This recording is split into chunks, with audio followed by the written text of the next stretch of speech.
So hi everyone, from here we'll be starting the ABM module C. जल्दी जल्दी start करते हैं. Importance के बेसिस पे असाइन करा है.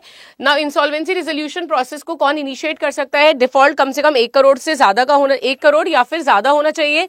या तो हमारे क्रेडिटर, फाइनेंशियल क्रेडिटर, बैंक वगैरह कर सकते हैं, फाइनेंशियल इंस्टीट्यूशन कर सकते हैं, सप्लायर कर सकते हैं जिन्हें ऑपरेशनल क्रेडिटर कहते हैं, या फिर कंपनी कर सकती है. नाउ अब अगर डिफॉल्ट हो गया है और ये प्रोसेस शुरू हो चुका है तो इस केस में सबसे पहले एक IRP अपॉइंट होगा, इंटरिम रेजोल्यूशन प्रोफेशनल, जिसका नाम जो कमिटी है ना, ये जो फाइनेंशियल क्रेडिटर है या ऑपरेशनल क्रेडिटर, ये सजेस्ट कर सकते हैं. और ये नाम सजेस्ट करने के बाद है ना अपॉइंटमेंट होगा. Once he is appointed definitely सारा काम यही देखेगा. अपॉइंट होने के बाद इसका काम क्या होगा कि 180 दिन के अंदर ये सारा प्रोसेस निपटा दे और मोरेटोरियम लग जाएगा, जहां पे कोई भी नया सूट या कोई भी नया केस या सारफेजी वगैरह कुछ एप्लीकेबल नहीं होगा. अब ये जो इंटरिम रेजोल्यूशन प्रोफेशनल, ये फाइनल प्रोफेशनल तो है नहीं. अगर कमिटी ने नाम सजेस्ट करा है, माने कि जब भी मैं कमिटी बोलूं तो समझ जाना मैं CIRP की बात कर रही हूँ. क्रेडिटर्स ने नाम सजेस्ट करा था, जो हमारा NCLT है जो कि एजुकेटिंग अथॉरिटी है, वो बस ये चेक कर लेगा कि इसके अगेंस्ट कोई ऑनगोइंग इन्वेस्टिगेशन तो नहीं है.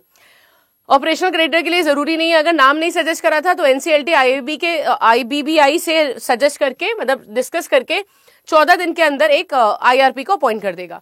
जैसे ही अपॉइंट होगा फिर से वही कंट्रोल ले लेगा. देन 3 दिन के अंदर अपॉइंट होते ही एक अनाउंसमेंट करेगा वेबसाइट वगैरह पे कि भाई इस कंपनी के अगेंस्ट जो है वो CIRP इनिशिएट हो चुका है.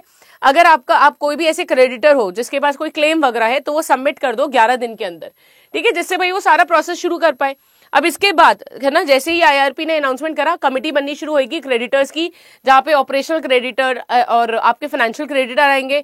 ध्यान रखिएगा, ये जो कमिटी बन रही है इनको within 7 days of the constitution पहली मीटिंग करनी पड़ेगी, ठीक है. और वहां पे डिसीजन लेना पड़ेगा कि ये जो रेजोल्यूशन प्रोफेशनल है यही आगे कैरी फॉरवर्ड करेगा या फिर किसी नया को अपॉइंट करना है. अगर वो बोलते हैं नया अपॉइंट करना है तो ये जो IRP है ये तुरंत ये कंसेंट लेटर लगा के भेज देगा NCLT को.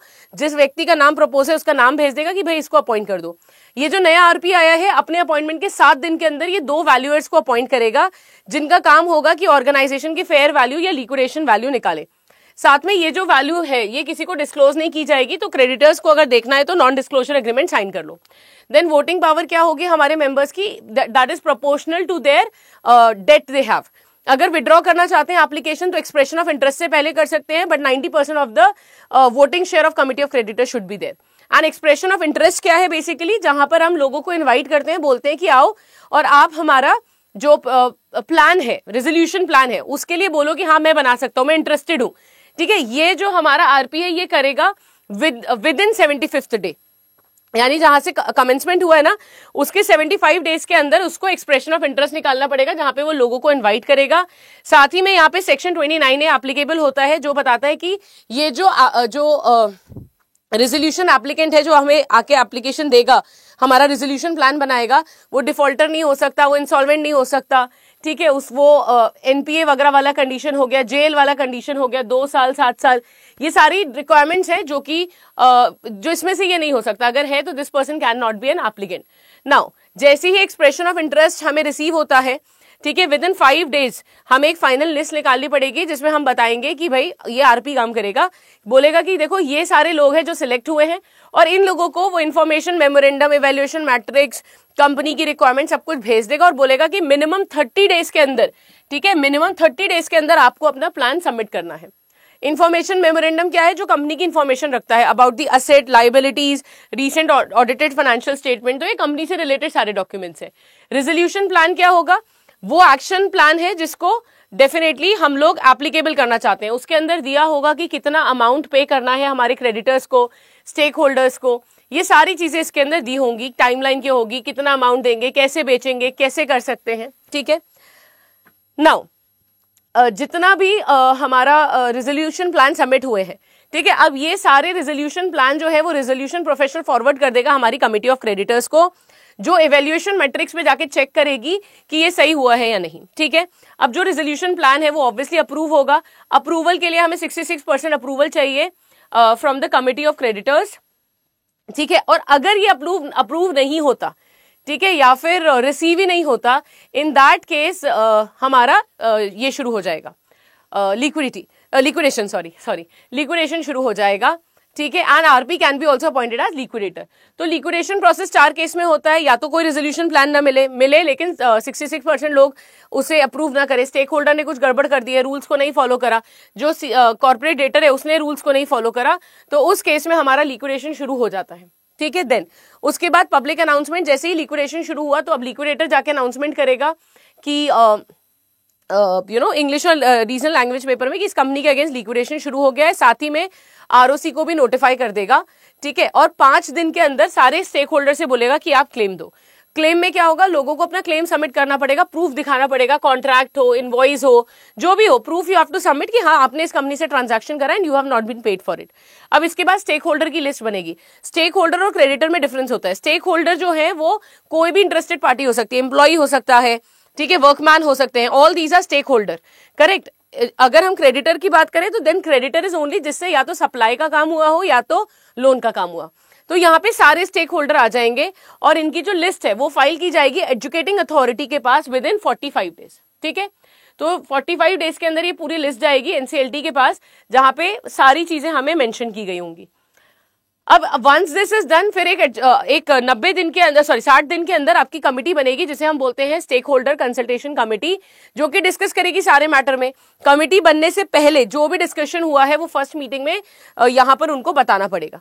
ये जो स्टेक होल्डर कमिटी है इसका कैटेगराइजेशन क्या होता है, अगर सिक्योर्ड फाइनेंशियल क्रेडिटर है और इनका जो क्लेम है वो लिक्विडेशन वैल्यू के लेस देन 50% है तो इनके 2 रिप्रेजेंटेटिव होंगे, 50% से ज्यादा है तो 4 होंगे। अनसिक्योर्ड या फाइनेंशियल क्रेडिटर है तो लेस देन 25% है तो 1 रिप्रेजेंटेटिव, मोर है तो 2।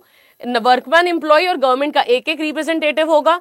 सिमिलरली ऑपरेशनल क्रेडिटर की भी सेम कंडीशन है, 25% ज्यादा कम 1, ज्यादा 2, शेयर होल्डर के 1। ठीक है,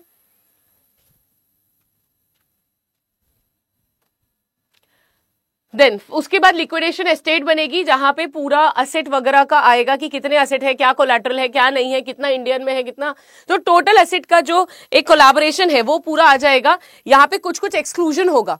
एक्सक्लूजन क्या क्या होगा, एक्सक्लूडेड किया जाएगा जो कि थर्ड पार्टी के पोजेशन में है या फिर कोलैटरल सिक्योरिटी के रूप में है। जैसे अगर कोई सिक्योर्ड क्रेडिटर है जिसने राइट नहीं रिलिंक्विश करी तो उसको आप ऐड नहीं कर सकते, पर्सनल एसेट को ऐड नहीं कर सकते, कोई असेट जो हमारी सब्सिडरी के पास है इंडियन या फॉरेन उसको आप ऐड नहीं कर सकते, तो ये इंक्लूड नहीं होगा, बाकी सब होगा।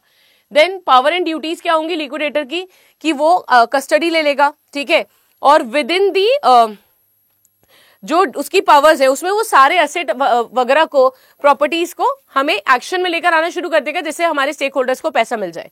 अगर कोई भी क्रेडिटर रिक्वेस्ट करता है तो विद इन 7 डेज उसको ये इन्फॉर्मेशन देनी पड़ेगी। ठीक है, साथ ही में कोई भी प्रोफेशनल असिस्टेंस वगैरह है, in that case also he will have to help the people. Then अब इसके बाद जो हमारा लिक्विडेटर है इसका रिपोर्टिंग का भी काम होता है। इसके पास कुछ चीजें हैं जो रिपोर्ट करनी पड़ती है, जैसे preliminary report, asset memorandum, progress report, sale report and minutes और final report. Preliminary report and asset memorandum report का जो टाइम पीरियड है वो 75 डेज का है, दोनों का। प्रीलिमिनरी रिपोर्ट में सारा कैपिटल स्ट्रक्चर क्या है, एस्टिमेट आपके एसेट लाइबिलिटी क्या है, प्लान ऑफ एक्शन क्या है, preliminary that is first report, वो भेजना पड़ेगा।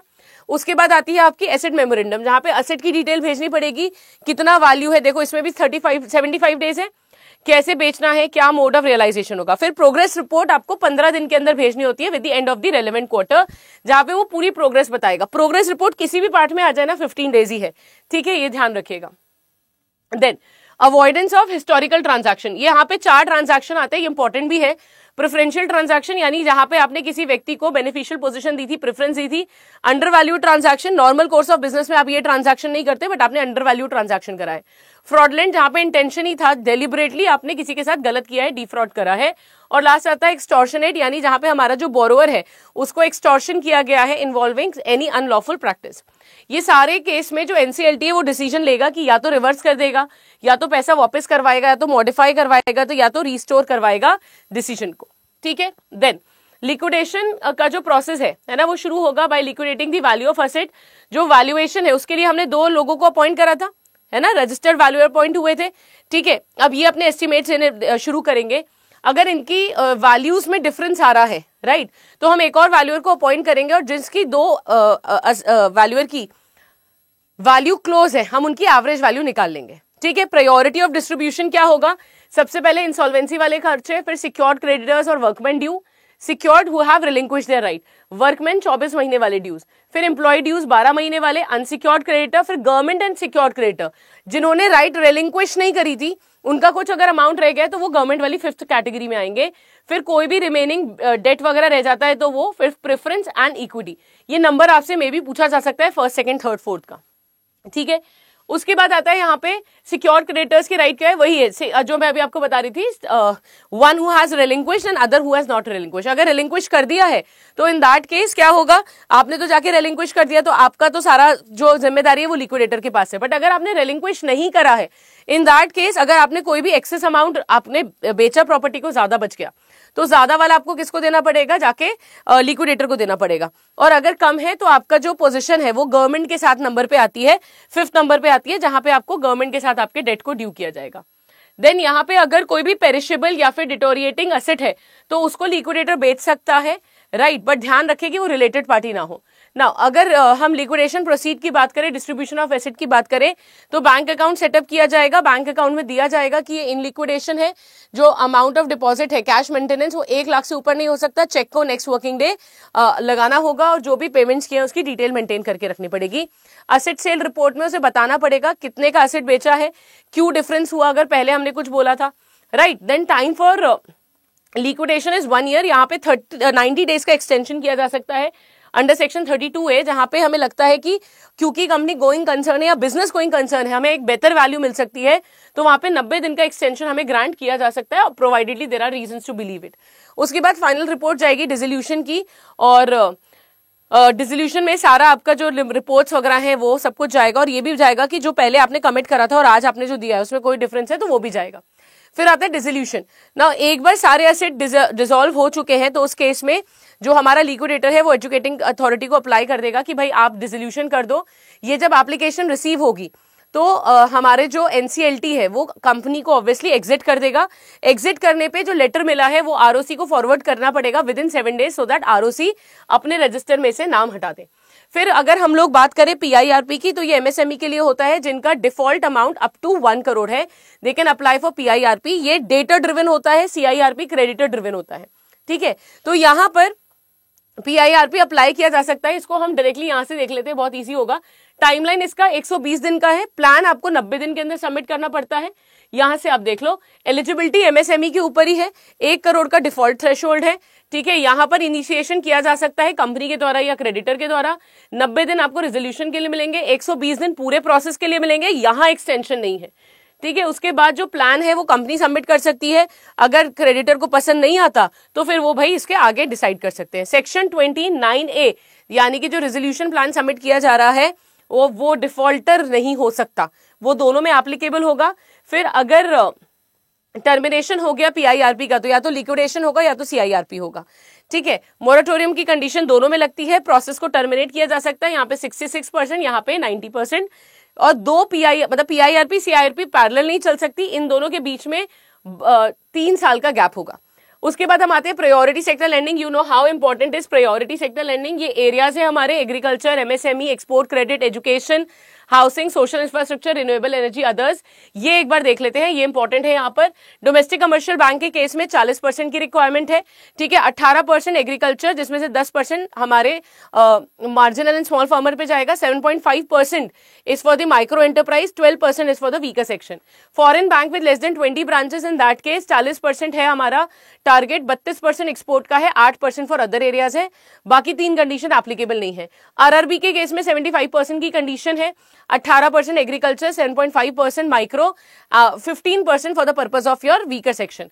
अगर स्मॉल फाइनेंस बैंक में आए तो सेम कंडीशन है, बट 12% हो जाएगा आपका in case of your small finance bank weaker section के अंदर, ठीक है। फिर एजुकेशन लोन में लिमिट हमारी 20 लाख की है। देन अगर हाउसिंग लोन की बात करें तो metro centres it is 35 lakh, reconstruction 10, construction non metro centres 25 lakh और रिकंस्ट्रक्शन के लिए 10 करोड़।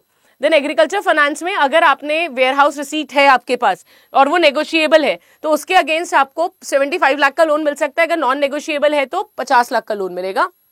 साथ में इंफ्रास्ट्रक्चर के लिए आपको 100 करोड़ का लोन मिलेगा। अगर आप एक कंपनी हो तो 5 करोड़ का लोन मिलेगा और वैसे अपर कैप है 2 करोड़ की। अगर हम micro small and medium enterprise की बात करें तो ये हमारी डेफिनेशन है जो इन्वेस्टमेंट है वो 1 करोड़ और टर्नओवर 5 करोड़ है तो then it is micro, 10 crore से 50 करोड़ है तो इट इज स्मॉल, एंड 50 से 250 है देन इट इज मीडियम। यानी 50 करोड़ का इन्वेस्टमेंट, 250 करोड़ का टर्नओवर। देन कॉमन गाइडलाइंस की बात करें तो 10 लाख तक के लिए नॉन मतलब विदाउट एनी कोलैटरल लोन दिया जा सकता है। इसकी लिमिट 25 लाख से ऊपर भी जा सकती है, लेकिन उसके लिए अप्रूवल चाहिए होगा। कंपोजिट लोन की जो विंडो है वो 1 करोड़ की है। क्रेडिट लिंक सब्सिडी स्कीम जो होती है वहां पे आपको मतलब 15% तक की सब्सिडी मिल सकती है कैपिटल गुड्स के ऊपर, यानी 1 करोड़ का अमाउंट हो गया। ठीक है, उसके बाद हम आते हैं स्टार्टअप लोन के लिए लिमिट 50 करोड़ की है। ठीक है, एंड नाउ एक्सपोजर नॉर्म की बात कर लेते हैं। 10% से ऊपर का जो एक्सपोजर है that comes under the large exposure framework. ठीक है, और ये टियर 1 कैपिटल पे कैलकुलेट किया जाता है। यहाँ पे सिंगल ग्रुप और उसका केस भी रहता है एनबीएफसी का। ठीक है, तो वो कंडीशन क्या है कि अगर आप नॉन एनबीएफसी हो, ठीक है, तो सिंगल ग्रुप के केस में कितना होगा 20%, ठीक है, एंड 25%, करेक्ट, प्लस 5% एक्स्ट्रा मिल जाएगा। एनबीएफसी के केस में सिंगल ग्रुप में यही होगा, सिंगल ग्रुप में 20%, ठीक है, और जो ग्रुप कंपनीज है 25%, बट ये जो एक्स्ट्रा 5% है नहीं मिलेगा, यही आपका एक्सपोजर रहेगा। ठीक है, देन लुक थ्रू अप्रोच क्या होता है, यहाँ पे हम लोग बोलते हैं कि बैंक जब भी लोन देता है तो उसको सॉरी इन्वेस्टमेंट करता है तो उसे देखना पड़ेगा कि वो कहाँ इन्वेस्ट कर रहा है। इसमें 2 रूल रहते हैं, 0.25% का रूल और अननोन क्लाइंट का रूल। अगर आपने जो इन्वेस्टमेंट करा है कॉम्प्लेक्स स्ट्रक्चर में वो 0.25% से कम है तो सिंगल स्ट्रक्चर माना जाएगा, सिंगल एंटिटी की लिमिट लगेगी। और अगर लेस मतलब अननोन क्लाइंट है कम माना जाएगा जब इन्वेस्टमेंट 0.25% से एक्सीड करता है। और वो हर एक मतलब जितने भी ऐसे अननोन क्लाइंट है उन सबको हम एक ही पार्टी ट्रीट करेंगे। ठीक है, then definitely there are some exemptions. Government of India, RBI या स्टेट गवर्नमेंट में अगर कोई एक्सपोजर है तो वो काउंट नहीं होगा। फॉरेन गवर्नमेंट को अगर आपने उनकी करेंसी में दिया है काउंट नहीं होगा।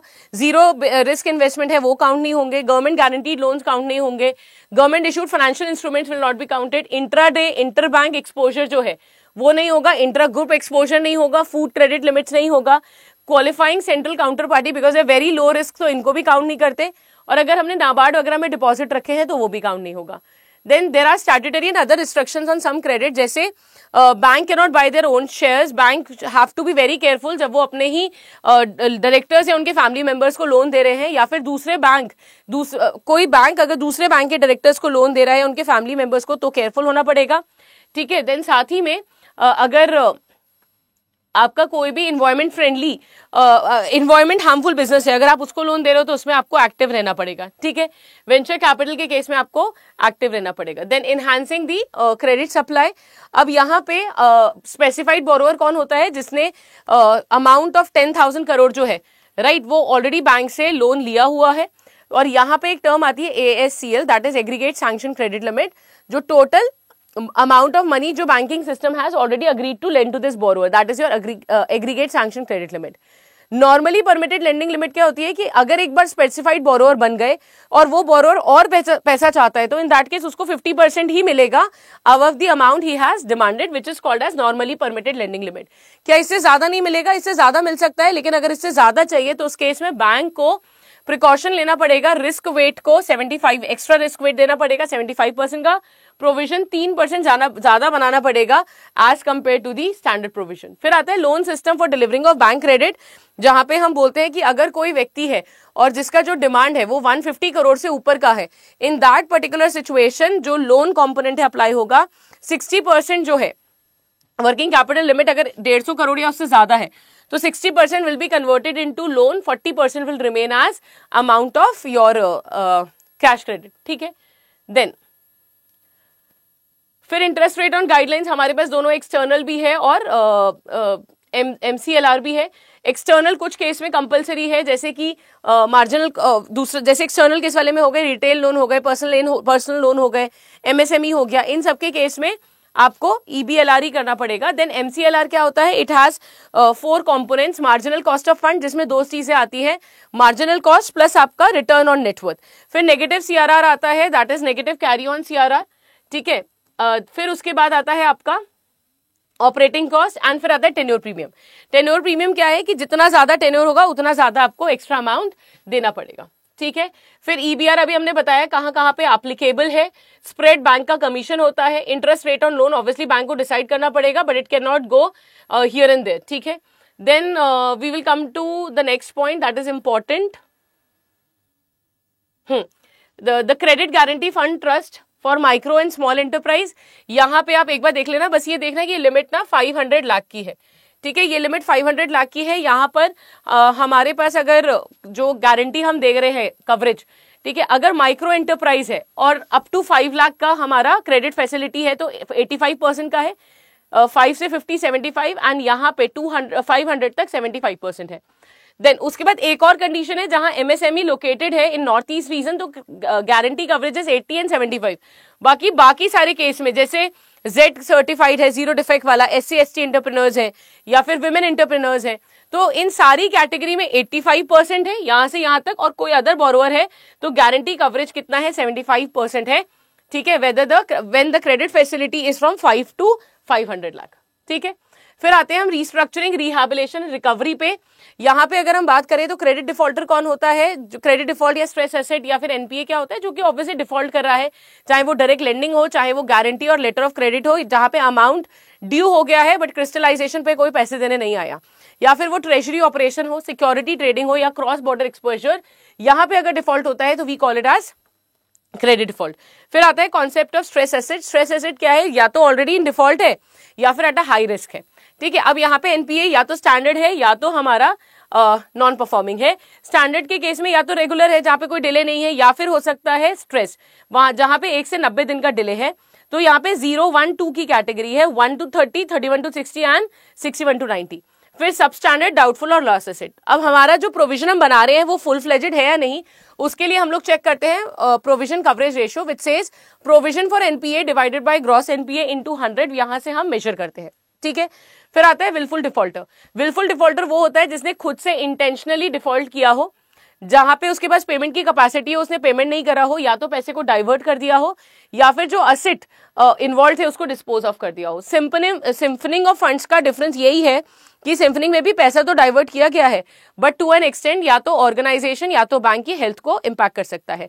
डाइवर्जन में आपने लॉन्ग टर्म को, वर्किंग कैपिटल का जो पैसा था उसको लॉन्ग टर्म के लिए यूज कर लिया, या फिर आपने फंड को यूज कर लिया for other purpose which was not stated in loan agreement, या फिर आपने सब्सिडरीज या ग्रुप कंपनी को भेज दिया, या फिर आपने रूट कर दिया अनऑथराइज चैनल के लिए, या आपने किसी कंपनी के इक्विटी वगैरह को खरीद लिया, ठीक है।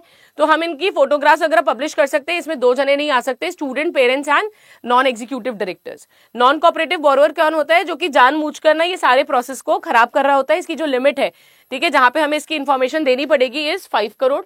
देन विलफुल डिफॉल्टर के लिए इट इज 25 लाख। देन जितने भी बैंक और फाइनेंशियल इंस्टीट्यूशन है उनका बड़ा ट्रांसपेरेंट मैकेनिज्म होना चाहिए नॉन कोऑपरेटिव बोरोवर को आइडेंटिफाई करने के लिए। ये कैसे किया जाएगा, जो क्लासिफिकेशन किया जाएगा उसके लिए सबसे पहले तो हमें कमिटी चाहिए, जिसे जो एग्जीक्यूटिव डायरेक्टर और 2 सीनियर ऑफिसर इसके अंदर होंगे, ठीक है, और ये कमिटी क्लासिफाई करके शो कॉज नोटिस भेजेगी। फिर होती है रिव्यू कमिटी, जिसमें चेयरमैन, CEO, ठीक है, MD एंड इंडिपेंडेंट डायरेक्टर्स होंगे जो कि कंफर्मेशन देंगे। नॉन कोऑपरेटिव बोरोवर की जो डिटेल है वो CIRCL को हमें 21 डेज में देनी पड़ेगी from the end of the quarter, और इसका नाम हटाने के लिए, डीक्लासिफिकेशन के लिए हर 6 महीने में हमें रिव्यू करना पड़ेगा, ठीक है। रिमूवल के लिए हमें डेफिनेटली एडिक्वेट रीजन देना पड़ेगा कि भाई क्या रीजन था जिसकी वजह से इसका नाम हम हटा रहे हैं। ना what are the options available for the stress asset, हमारे पास यहाँ पे आप दिख रहे हैं आपको ऑप्शंस। रेगुलराइजेशन, पहले तो 3 आ रहे, rectification, recovery, restructuring and recovery. तो रेक्टिफिकेशन में या तो रेगुलराइज करवाते, कहते हैं कि भाई पैसा दे दो। एग्जिट में हम बोल देते हैं कि हम एंड कर देते हैं अपना प्रोसेस। रीस्ट्रक्चरिंग में हम क्या बोलते हैं कि हम इसे एक नया रूप दे देते हैं, बट वहीं पर होगा जहां पे हमें रीजनेबल इंटेंशन दिख रहा है कि भाई बोरोवर डिफॉल्ट नहीं करना चाहता था बट हो गया। फिर आता है लीगल एक्शन। लीगल एक्शन में हमारे पास सिविल कोर्ट है, DRT है, लोक अदालत है, सारफेजी है, IBC है, कॉम्प्रोमाइज है, ठीक है, या फिर राइट ऑफ है ना। सिविल कोर्ट का जो अमाउंट है वो अप टू 20 लाख है, ठीक है। DRT का जो अमाउंट है वो ऑब्वियसली केस 20 लाख से ऊपर के हैं। यहाँ पर NBFC जिनका असेट साइड 100 करोड़ है वो भी अब कवर होने लगी है। लोक अदालत again up to 20 lakh. SARFAESI में जहां पे बैंक को कोर्ट का इन्वॉल्वमेंट नहीं होता है, जल्दी बेच सकता है। IBC अगेन हमने भी पूरा पढ़ लिया है। और कॉम्प्रोमाइज जहां पे बैंक को लगता है कि जो प्रोसीडिंग्स है उससे जो पैसा मिलेगा, और अभी अगर बैंक बात करके प्रेजेंट वैल्यू निकाले तो उसको आज के पैसे की प्रेजेंट वैल्यू जो रियलाइजेबल वैल्यू है वो ज्यादा है, तो definitely bank can go for compromise which is out of the court, right.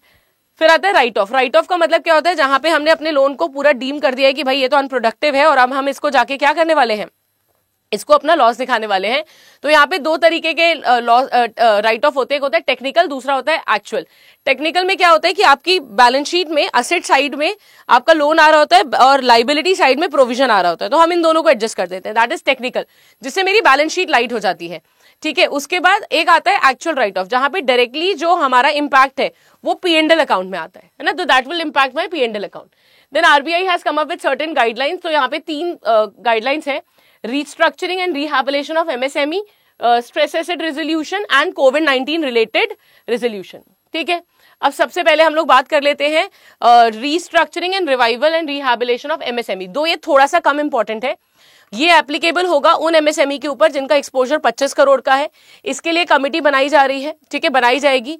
ये जो कमिटी है, ठीक है, ये क्या करेगी, जितने भी स्ट्रेस अकाउंट है जिनकी लोन लिमिट अबव 10 लाख है, ये कमिटी को इनका केस भेज देगी कि भाई इनके लिए रेजोल्यूशन प्लान बनाना शुरू कर दो विद इन 5 वर्किंग डेज। जो कमिटी है वो एक प्लान बनाएगी जिसमें तीनों आर हो सकते हैं, रेक्टिफिकेशन, रिस्ट्रक्चरिंग या रिकवरी। ठीक है, एंड अब इसका क्या होगा, ये जो रेजोल्यूशन प्लान है वो एप्लीकेबल किया जाएगा। ठीक है, तो कमिटी क्या करेगी, अगर बोलेगी कि भाई ये जो टाइम पीरियड है इसमें अगर बोरोवर को और मतलब सॉरी ओनर को कोई और पैसा देने की जरूरत है तो वो लोन वगैरह रेज कर सकता है। अगर डेफिनेटली रीस्ट्रक्चरिंग है तो techno economic viability of the project would be checked, and अगर डिफॉल्टर है, विलफुल डिफॉल्टर इज देयर, तो वहां पे रीस्ट्रक्चरिंग के लिए हम परमिट नहीं करेंगे अनलेस कमिटी अपने सब्जेक्टेड अप्रूवल्स को देख ले। अगर फ्रॉड वगैरह का केस है तो पूरे प्रोमोटर्स चेंज होंगे तभी हम आगे बढ़ सकते हैं। रिकवरी एक्शन में जो डिसीजन लिया जाएगा, ठीक है, that would be taken by the committee. Now bank जो है वो बोरोवर को नोटिफाई करेगा about this in with in 5 working days, और जो बोरोवर है उसे भी 15 दिन के अंदर बताना पड़ेगा about all the liabilities etcetera. अगर वो रिप्लाई नहीं करता तो हम उसके बिना ही इसे प्रोसीड कर देंगे। क्रेडिटर्स को 15 दिन का टाइम दिया जाएगा अपनी रिप्रेजेंटेशन बनाने के लिए। ठीक है, ये जो इन्फॉर्मेशन है ये ऑब्वियसली डिजाइन की जा रही है जिससे हम एक रेजोल्यूशन प्लान बना पाए, राइट। तो within 30 days of the meeting of a borrower जो कमिटी है वो डिसाइड करेगी कि उन्होंने क्या करा है, बोरोवर को नोटिफाई करेगी विद इन 5 डेज कि हम लोग क्या डिसीजन सोच रहे हैं। अगर रिस्ट्रक्चरिंग है तो जैसे मैंने आपको कहा टेक्नो इकोनॉमिक वाइबिलिटी चेक की जाएगी, ठीक है, और आगे प्रोसीड किया जाएगा। इंप्लीमेंटेशन क्या होगा, अगर रेक्टिफिकेशन है तो 30 डेज के अंदर होगा, रिस्ट्रक्चरिंग है तो 90 दिन में होगा, और अगर रिकवरी है तो within 30 days this has to take an action. अगर मेरा स्ट्रेस एसेट है, ठीक है, तो लेंडर्स जो है they will have to come up with, they should already have a board approved policy for resolution of stress asset. ठीक है, और यहाँ पे अगर साइन ऑफ डिफॉल्ट दिख रहा है तो वो लोग क्या करेंगे, they should start definitely with the process of implementing resolution plan. अगर एक बोरोवर है वो रिपोर्ट करता है डिफॉल्ट इज देयर, तो इन दैट केस जो लेंडर है, बैंक है, वो इनिशिएट कर देगा ना रिव्यू करना बोरोवर को अकाउंट को with in 30 days of the default. इस टाइम पीरियड को हम बोलते हैं रिव्यू पीरियड। रिव्यू पीरियड के वक्त जो लेंडर है वो डिसाइड करेगा कि स्ट्रैटेजी क्या होगी, right, with respect to legal proceeding या इंसॉल्वेंसी। नाउ अगर कोई भी प्रोसेस हमारा रिव्यू पीरियड के टाइम पर कोई भी हमारा रेजोल्यूशन प्रोसेस जो है ना, वो रेजोल्यूशन प्लान जो है वो इंप्लीमेंट होगा, तो उस केस में ना एक इंटर क्रेडिटर अग्रीमेंट बनेगा जहां पे हम सारी चीजें फाइनलाइज करेंगे, जहां पर 75% of the value and 60% of the number of creditor should agree. जो रेजोल्यूशन प्लान है वो विद इन 180 डेज इंप्लीमेंट हो जाएगा। ठीक है, और ये किस किस के लिए एप्लीकेबल होगा, अगर एक्सपोजर 2000 करोड़ या फिर उससे ज्यादा है, ठीक है, तो हमारी रेफरेंस डेट जून 7 है। अब अगर हमारा अकाउंट इन डिफॉल्ट था ऑलरेडी ऑन जून 7, तो जून 7 से हो जाएगा, है ना, रिव्यू पीरियड जून 7 से शुरू हो जाएगा। अगर उसके बाद है तो जिस दिन डिफॉल्ट हुआ है वहां से काउंट हो जाएगा। सिमिलरली 1500 करोड़ या ऊपर का, 1500 से 2000 के बीच का था तो January 1 will be the reference date. तो 180 डेज मिलेंगे from the end of the review period to implement the resolution plan.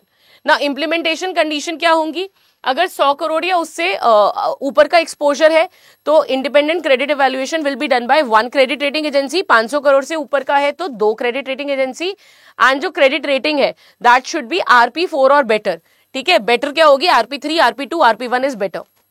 Timeline क्या होगा, अगर टाइमलाइन में डिले हो रहा है, 180 डेज का टाइम था ना, अगर डिले हो रहा है तो इन दैट केस 20% का प्रोविजन बनेगा, और अगर 365 से डिले हो गया तो एडिशनल 15% यानी 35% का बनेगा। देन अगर ये प्लान में कोई भी बोरोअर ने 180 दिन तक कोई भी डिफॉल्ट नहीं करा तो इंप्लीमेंट हो जाएगा। 180 दिन के बाद अगर डिफॉल्ट करा तो it will be considered as a new issue.